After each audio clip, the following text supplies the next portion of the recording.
Good evening and welcome to the programme of which John Major has said, "I wish they wouldn't introduce their programme with fictitious quotes from me." Elsewhere in the news this week, as the first car emerges from the Channel Tunnel, it appears that there might be a slight leak.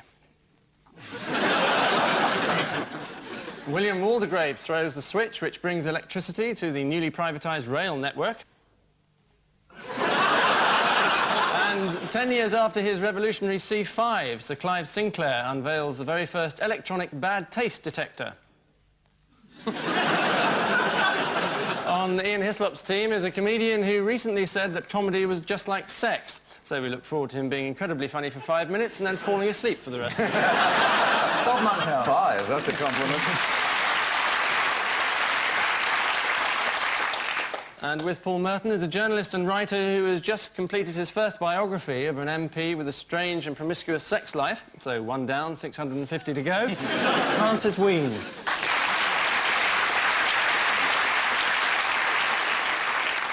So with all the speed of a South African returning officer, we feel our way tentatively into round 1. Ian and Bob, some faithful colleagues for you. Ah. A worthless currency. 1,000 ecus and Portillo. The Minister of Silly Walks. Look at him. And it's very interesting that if you rearrange the letters that spell Michael Portillo, they come out as I talk bollocks. Obviously, that's give or take a letter.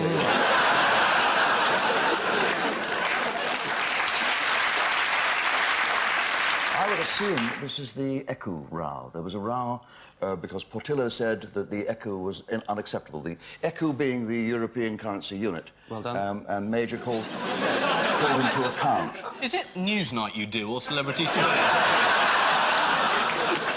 Yes, it is the accusation that Michael Portillo has been staking a claim for the Tory leadership by straying from the party line on European Union. Mr Portillo said political union would mean giving up on the government of the United Kingdom. I think most of us did that some time ago.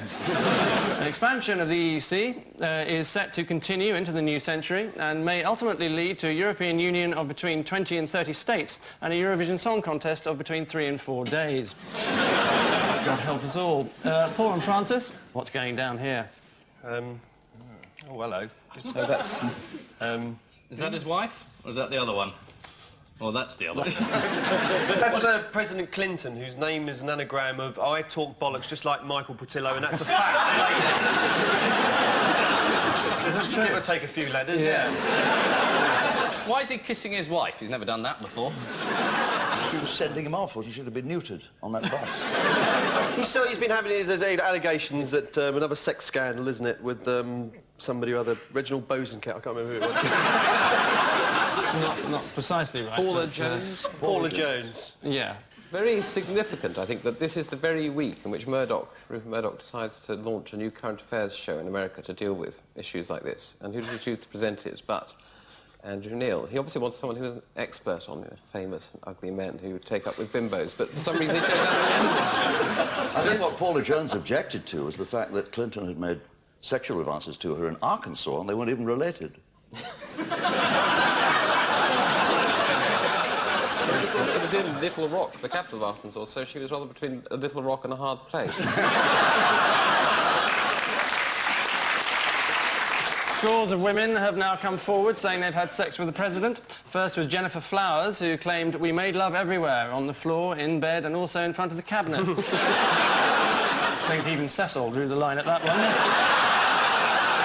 According to Jennifer Flowers, she called Clinton's private parts the boys, while he called her breasts the girls. Ironic, then, that President Nixon should be given a hero's funeral after sending the boys into Cambodia. At least Clinton only sent the boys into Jennifer Flowers. Ian and Bob, getting down of a slightly different sort for you. Oh, it's Status Quo. That's Status Quo. It's one of the bands I know. And as Diana's saying to George Michael, do miss Andrew Ridgeley very much. More men with beards. Andrew who? And there's something we're not going to see. Ah. I don't know, I'd rather hope that... Forgive me. I'm so ashamed now. But she had said she wanted less coverage in the press, and I thought she damn nearly got it. You don't think she's just keeping up with Fergie? You know, I don't think she could stand the strain of keeping up with Fergie, as well as the fact that Status Quo have turned her down for a charity concert for the hospices of Great Britain, I think. Is this the answer? Yes, I think it is. Oh, good. It was Prince Charles' favourite act, and they didn't want to let him down by siding against him by doing a show for her, which is interesting because Prince Charles does like the old wrinkly bands from the 60s. I think every single member of the Rolling Stones reminds him of Camilla. And what, even Charlie Watts? yes, I believe. They've announced a world tour for the Stones, which they're doing immediately before Keith Richards loses his looks. Yes, this is a hideous slur on the Rolling Stones, of course. I once produced Earth, Wind and Fire. Is there a curry tag? Keep it for the next round. Yes, it's Princess Diana's sincere desire to stay out of the public eye by organising a huge Live Aid-style rock concert and giving a 3-page interview to a tabloid about the topless photo scandal. Status Quo have refused to do a concert for Diana, as they're already appearing in one for Charles. Most separating couples tend to argue over who gets the rock albums. Only the royal family could argue over who gets the actual groups. Another blow for Di is that she's been warned by palace officials not to upstage the Queen's plans for D-Day anniversary. Apparently the Queen's already booked Motorhead. Paul and Francis, curtains up for you. Sorry. This is a plane, presumably. Plane, definitely a Yes, plane. don't get any points for that one. Oh, my God. Oh, this is Angus in one of his first reviews. Is that plane the Eurofighter, by any chance? Might be. No. I can only assume that all those Camp Hitlers were some reference to the fact that there's a German input into this Eurofighter. And so I suppose it's just some silly joke about, you know, if you allow the Germans to have these planes, they'll go around invading the rest of Europe. But it's not true. They don't. They're a very peaceable nation. They only, as long as they get their way, they're great. I had been so simple as to think that was the police, our own dear special squad, ecstatic about having nabbed Ronnie Knight. They didn't get Ronnie Knight, the Sun did. Well, that's true. Police would still be looking for him. But Ronnie Knight is one of the only people from Spain to come to Britain for the Sun.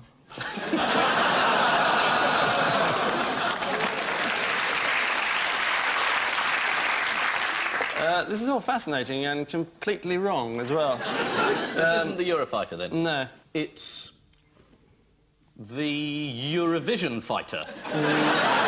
Curtains Up was a slight clue. Yes. But only there's going to be a stage play about the Eurofighter, a West End musical. It's the Russian Air Force, in fact, who, now that the Cold War is over, find that they've got nothing to do except organise concert parties. British advisors have now been sent over there, including Windsor Davies and Don Estelle. This week, the Russians stopped pointing warheads at Britain, but despite that, they're still developing more advanced weaponry, including their new AA missile, so-called because it turns up 2 hours late and fails to explode because it hasn't got the right part. Are you telling me that's the Russian Air Force? That was the Russian Air Force? I was, yes, but some time ago now. What were they doing? You're telling me they're putting on shows because they haven't got any planes left? They were doing It Ain't Half Cold, Mum, or something like that.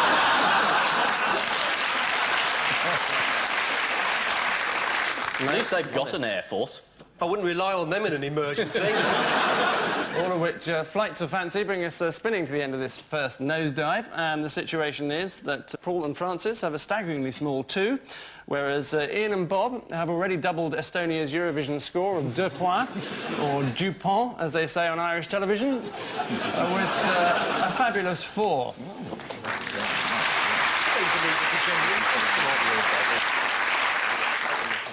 And so we find wedged between the teeth of rounds 1 and 2 that annoying strand of spinach that is our caption competition. Ian and Bob, one for you. Paul and Francis, another for you. On then with the snorkel and flippers as we plunge gamely into the filthy depths of our tabloid headline round. One complex web of human emotion per panellist. Paul, I was chained up just like an animal. Oh, yes, this is a rather misleading headline, in fact. It's the story of the woman who was under arrest and suddenly went into childbirth and had to give birth while handcuffed.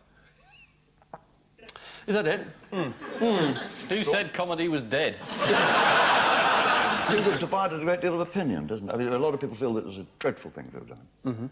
Had they handcuffed her ankles, I think that would have been a dreadful thing. She'd escaped 3 times from the women's prison, and they thought she'd do a runner, I suppose, even though she was giving birth. Another pair of legs. Is that how she got pregnant, when she was doing a runner? Yeah, when she stopped running, I imagine, in order to do that. But it was on one of her escapes that it all happened. Right, because it wouldn't have happened in the women's prison, would it? No, they had safe sex in the women's prison. Right.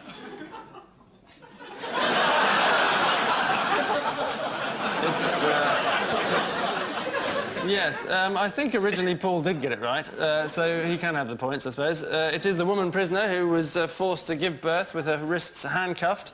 After the birth, the warders said, "Congratulations, it's a girl," and handed her the baby in a straitjacket and blindfold.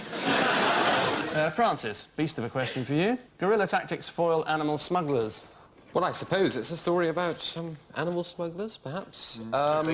In... Foiling guerrilla tactics, you mean? Probably that. I think was it in Mexico or somewhere like that? And these animal smugglers were the victims of a sting because an undercover agent dressed up in a gorilla suit and then sold himself to them. And they're also not very expert animal smugglers because they fell for this and they bought this chap and he immediately leapt out of his suit and arrested them.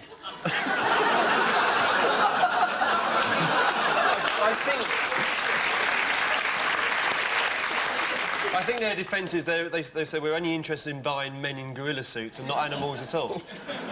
You may think that Paul and Francis are on drugs, but it's absolutely right. That is right, and we are on drugs. And you're right. It is... There's only way I can put up with you, you great ponce.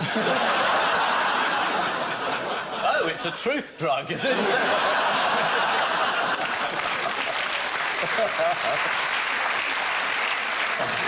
Bob, a clean fight for you. Thank you, Angus. Pleasure. Soap wars. Ah. Ads. OK, this is Procter & Gamble, I think. The manufacturers of Ariel and Daz. I think they're after Persil. Persil Power being a recent product which has been tested. And they say it, allegedly, if we can revert to that famous word... What do they say? That it rots clothes and makes holes in them. Now, we don't know what they tested it on. We don't know what underwear they tested it on. If they tested it on Madonna's underwear, they are open crotch and supposed to have holes in them. If they tested it on How do you know that? Oh, it's a well-known fact within show business. Once you've been in show business a little longer, you'll find out these things. And, he's never been in show business in his life. What are you talking about? he's trying to get in, Paul. He had a go at a Punch and Judy act in Bournemouth about 2 years ago that died on its arse. It didn't? You laughed? Only when you got arrested by the police. He didn't even have any puppets.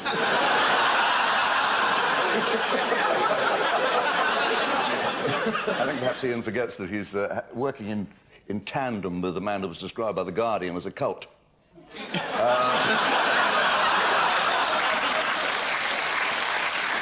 However, Danny Baker has decided... What about him? He's given up advertising Daz, which is a Procter & Gamble product. God, sales will rocket. He's going to... he's going to concentrate on Radio 1, where he'll be saying, would you swap 2 million listeners for the 1 million I've now got? It's all to do with new formula Persil, which is under attack from the makers of Ariel, who claim somewhat libelously that it rots clothes. A libel which we now inadvertently seem to have repeated. The new powder can get rid of any stain by the simple method of removing the bit of shirt with the stain on it. Ian, kindly explain Mellor hit by punchline. Oh, yes. Well, this was David Mellor. I don't know about the punchline. He was hit by someone after a debate on whether watching television causes violence. Very conclusive proof that watching Mellor makes you want to thump him. It was a big debate on Granada. Granada? London Weekend. London Weekend. Not Colton, obviously, because no one would have watched it. You were right the first time, it was Granada. It was Granada. Don't listen to Paul. He knows nothing. Hillary Clinton perhaps should have washed Bill's underpants in new Persil. might have... I'm so sorry. Terribly sorry. No, do please carry on. We're just doing a television programme. Yes, it is David Mellor, very good, who, as he left Studio 12 at Granada TV this week, was jumped on by a man. Now he knows how Antonio de Sancha felt. The irate member of the studio audience pushed him over, knocked his glasses off and attacked him following a discussion programme called TV Violence. Just as well it wasn't sex talk or God knows what it was. Which fighting talk brings us to the end of this second round, and the verdict is that, well, Paul and Francis are shrivelling fast with 6, while Ian and Bob seem to be expanding rapidly with 8.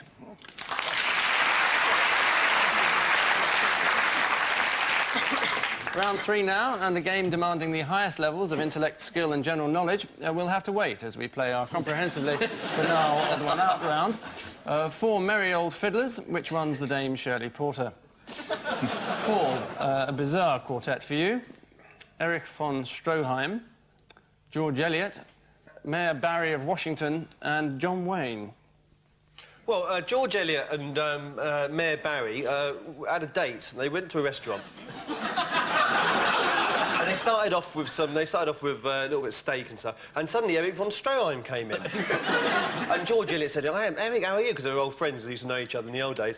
And he said, "Well, look, when you finish your meal, why don't I come back to our place with a cup of coffee?" So Mayor Barry and George Eliot and Erich von Stroheim all went back to Eric's place and had a coffee, and then he said, "Look, I've got some cocaine," he said. "Do you want some?" So they said, "All right," so they had some. And after about an hour, Mayor Barry said, "Let's have a free-in-the-bed romp." So they started having this wild sex. There was a knock at the door, and it's John Wayne. He said, "Look, can you keep the noise down?" So they started, they said, "Now, come on, John, Duke, you know, have some cocaine." So he had some cocaine, and after a while, he started talking about things, and John Wayne said, "You know, my name isn't really John Wayne," he said. "My real name is Marion." And Mayor Barry said, "That's funny, because that's my name as well. My name's Marion as well." And George Eliot was sitting there in a skirt, says, "Well, look, don't get any funny ideas about me, because I'm not actually George Eliot. My name is possibly Marion as well." And Erich von Stroheim said, "Well, you don't think I was born with a name like that, do you?" No, my name's not Erich von Stroheim, it's Jean van Plukendeckel or something." And so the odd one out is Mayor Barry, because he's the only one who hasn't changed his name. Absolutely right.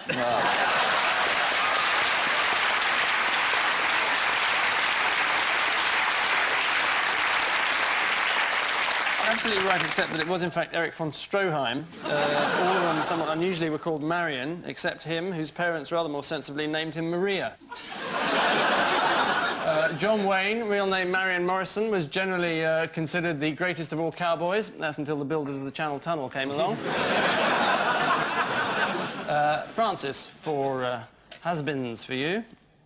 Edith Piaf, Frank Sinatra, Norman Lamont and Teresa Gorman. Frank Sinatra's the only one with an arrow through his head. Edith Piaf sang Je ne regrette rien. That's very good. It's German, isn't it? I think Norman Lamont... Yes, it is. I think Norman Lamont said, or sang, Je ne... Actually, no, he said, Je ne regrette rien. I think it's just after we left the ERM. It was just after he'd been singing in his bath, and it turned out that was what he'd been singing. I presume that Teresa Gorman, she's always saying, "I don't regret nothing." So the odd one out is Frank Sinatra, who said, "Regrets, I've had a few, but then again, too few to mention." Another perfect answer.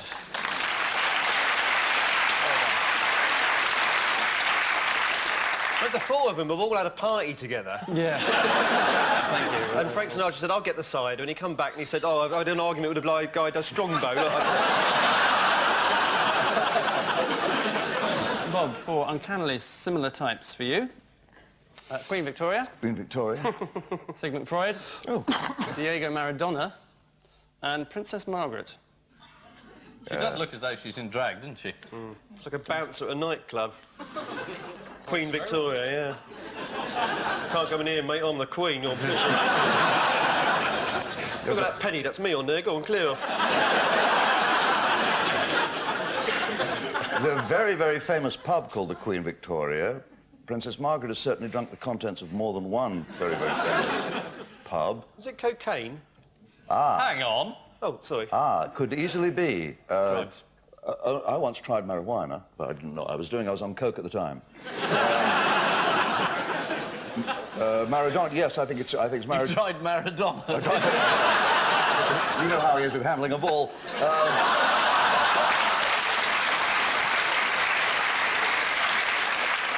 trouble is he tends to punch it into the back of a net, which is really I imagine Sigmund Freud experimented with cocaine, and thus the appearance of Clement Freud. And And he also is the only one who also auditioned for Steptoe and Son. Although now I say that, Queen Victoria doesn't look like old age. And Maradona's taken it, he's been done for him. Princess Margaret, of course, has never taken it at all in her life. no, certainly not. Yes, I think you got it right. It was all of them have admitted to taking cocaine, except, of course, Princess Margaret, who's never admitted to taking cocaine, because she never has, obviously. Records... Nothing funny about that. Records from Balmoral's local chemist, A.R. Clark, have recently revealed that Queen Victoria bought cocaine, opium, heroin and chloroform. Oh. She actually went in for a packet of condoms, but lost her nerve. I was horrified to find the other week that my second son is taking drugs. My very best ones, too.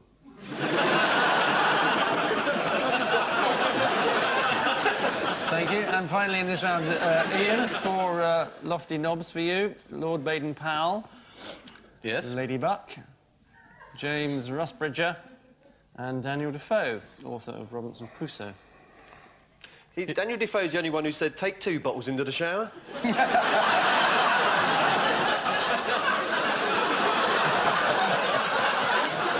Not me, sir. I wash and depart. I think this is an intelligence question. Secret Service, isn't it? Yeah. Better hand it over to us, then.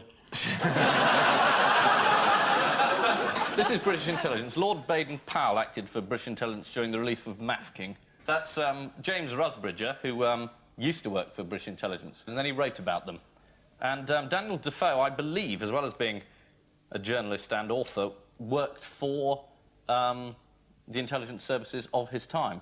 And the only person who didn't is Lady Buck, who worked over a number of elderly members of the armed forces. But that, I think, is the answer. I think you're absolutely right, unfortunately, yes. It is that they were all spies in their time, except Lady Buck. One MOD source said, what concerns us is whether there was pillow talk covering political matters or defence sales. Must be a bit of a turn-on. Oh, darling, tell me more about the ballistic munitions export sales embargo.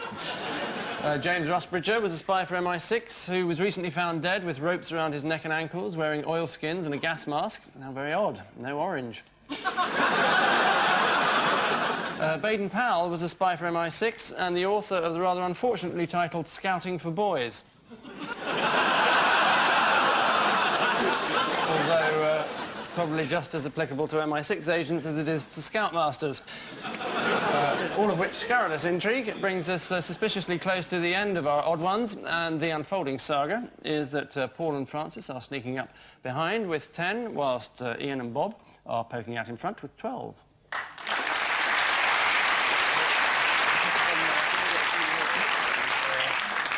And so we move innumerately into round 9, our final missing words round. An array of censored headlines. What lies behind the black slabs is what our losing side have to tell us first. This week's guest publication, from which 1 or 2 headlines may be taken or may not, that's the fun of it, is the racily titled Potato Review. They're still brown. Shock horror. Still edible. Paul and Francis, to your marks. Clinton's got to get what, says his ambassador? Trousers down. Maybe right, but it's not the answer I got. A grip. A new ambassador. Well, I'll give you... I think a grip is more or less... I'll give you Wife. 2 for a grip, as it's completely correct. Next, Iran tried to hire what? Is it Debbie McGee for Stag Night? Or the IRA gunman or something? IRA hitman is the right answer, absolutely right. Next, the bank that likes to say yes to what? Potatoes. Any bastard with Is correct. Terrific Brooks. None of these things. I think probably Francis was closest with Spuds. potatoes. Spuds is actually the answer. And lastly, Patton is demanding what in sex lessons? There's nothing there, it's just Patton is demanding in sex lessons.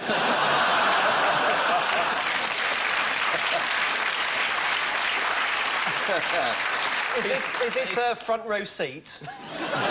Morality. Completely wrong. Extra Impossible lubrication. is the right answer. Ian and Bob, stand by. What? is shaken by Portillo. Milk. Potato cocktail.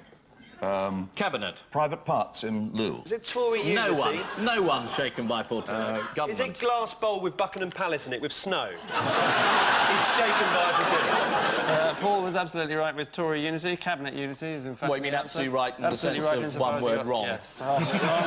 You said milk. But, next, what's threat to male fertility? Potato. Is the right answer.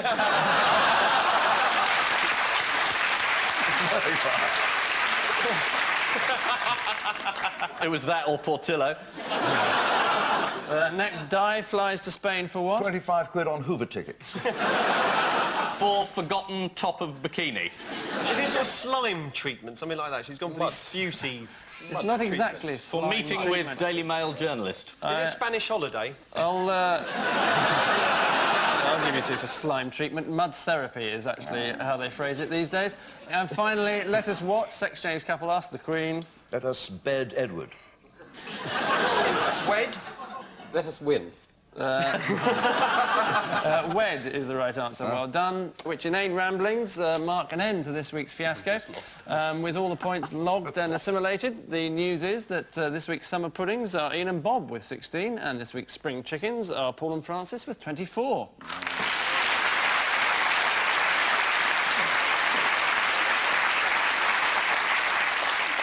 So, tickets to see Prince's concert to our winners, tickets to see Princess Diana's concert to our losers. But before we unshackle our panellists, there's just time to prod them in the direction of our caption competition. Ian and Bob, what do you think of for this? Leadership challenge, Major worried. Dalek thanks voice coach. That's right. Oh, this is an interesting way to get into Sarajevo, General Rose. We'll move on. Paul and Francis, how about this? Prince sucks woman's face off. The search for poo continues. Hello, are you there? Are you down there? I've got to win a lot for you here. Charles saying, I'm kissing a dummy. It's just like still being married. All right, he's been mucking around with a super glue. On which delightful note, we say thank you to our panellists, Ian Hislop and Bob Monkhouse, Paul Merton and Francis Wheen. And I leave you with news that the new economy class seats on Middle East airlines may not be up to international safety standards. Sport, and after celebrating Arsenal's victory in the European Cup Winners' Cup in Copenhagen, Tony Adams has trouble boarding the ferry home.